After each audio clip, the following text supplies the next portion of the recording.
Congratulations, Country Club Christian Church, on 100 years of ministry. Your voice has been and continues to be one of grace, love, and acceptance. I could not be more proud to have shared in your history during the time that I was there as your senior pastor. It's a great church. It continues to be a great church, and I know in the next 100 years, it will be a great church. You know, these questions that Carla sent me, wondering about how I would answer them.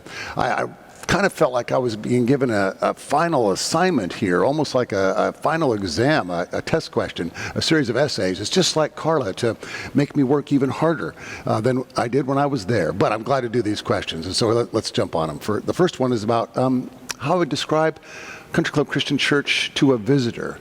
I'd say it like this. I'd tell a story about my friend, Bruce, who was a guest preacher there several years ago during the stewardship campaign. Bruce did a great job preaching at the 9 o'clock service and the 10 o'clock service and at the 11 o'clock service in order to inspire us to get our pledges in, that sort of thing. But he said to me at lunch afterwards, you know, Glenn, the first couple of sermons, I was intimidated by the architecture. Isn't that interesting? He said, I felt like the 11 o'clock sermon went so much better because I wasn't overwhelmed by the space. I'd say that to a visitor. Don't be intimidated by the architecture. It's stunningly beautiful. The sanctuary and the stained glass and the beautiful cross up on the chancel and all the rest can just be overwhelming in their beauty. I would say to a visitor, appreciate the architecture, stained glass and all the rest. But then find yourself paying attention to the voice in the pulpit, to the words of the pastor.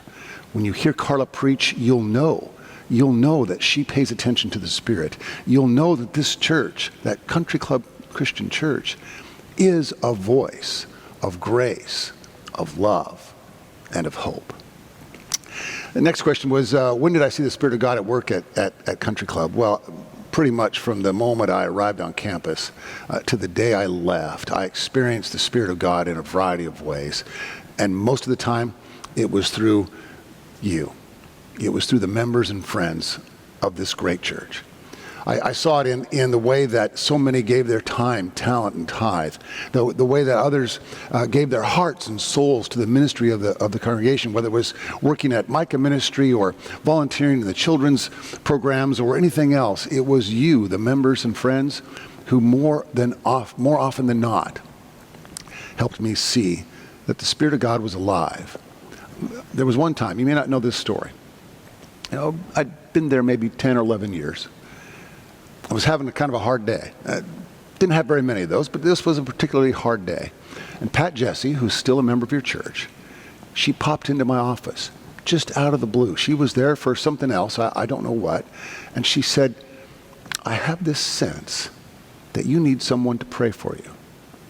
It was all I could do to hold back the tears as I looked at her and said, I could use some prayers. She came in, sat down on the table. There in my office, I sat down next to her, and she gave a beautiful prayer asking God's Spirit to fill me, to guide me, to comfort me. That's just one example of the many ways I saw through you all the Spirit of God at work there at Country Club. The next question is about the last 100 years. What's the most significant thing? I guess I might go all the way back to George Hamilton Combs and the beginning of his ministry, and the way he brought this theologically inclusive word to everything that he did. I remember reading his autobiography and his thoughts about the universal love of God, and that universal love of God could never be extinguished, that it was always going to be given, given, given, and given again, that there would be no one outside of the love and grace of God. And when he said no one, he meant no one.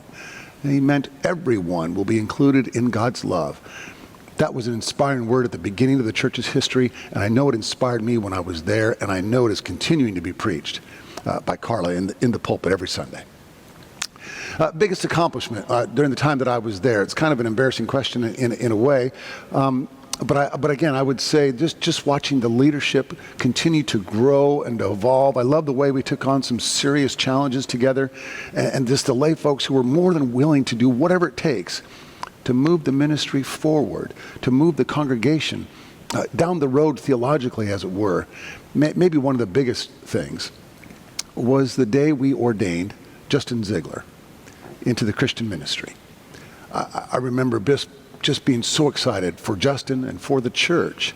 Here was a man from the LGBTQ community who had been told by his church growing up, not his particular congregation, but the denomination which he was in, that he couldn't be who he was and be a pastor. But Country Club Christian Church embraced him, loved him, and said, yes, you have a call for ministry. And it wasn't just about Justin in that moment. It was really about the church saying, collectively, this is who we are. There is no one outside of the grace of God. There is no one who is shunned for who they are. This church welcomes, and not only welcomes, but accepts everyone. I'd say during my time there that message being brought forward and the congregation's willingness to embrace it was probably the most important thing that happened while I was there.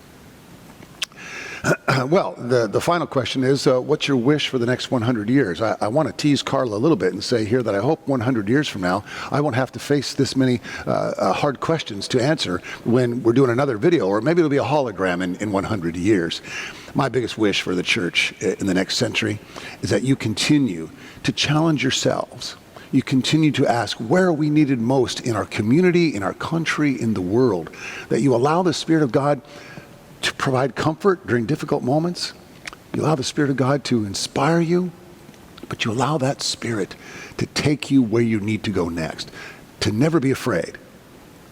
To never be afraid to do whatever it takes to bring God's good and gracious love to the people in your pews, the people in your community, and the people around the world.